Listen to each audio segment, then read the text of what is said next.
The TIE Advanced X-1 was the starfighter most famously piloted by Darth Vader during the Battle of Yavin.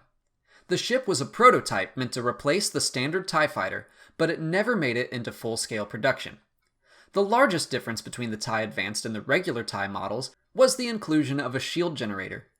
The additional power needed to operate the shielding made the ship more durable in a fight, but less maneuverable and only slightly faster than the standard TIE despite having an upgraded engine. The X-1 also received a hyperdrive system.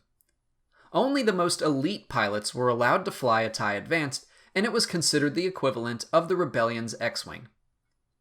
The development of the TIE Interceptor was largely based around the design of the TIE Advanced, but in a more compact package.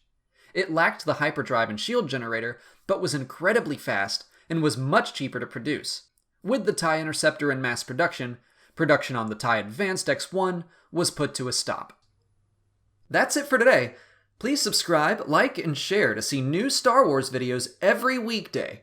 And if there's a specific Star Wars topic you'd like me to cover, leave it in the comments and I'll do an episode about it.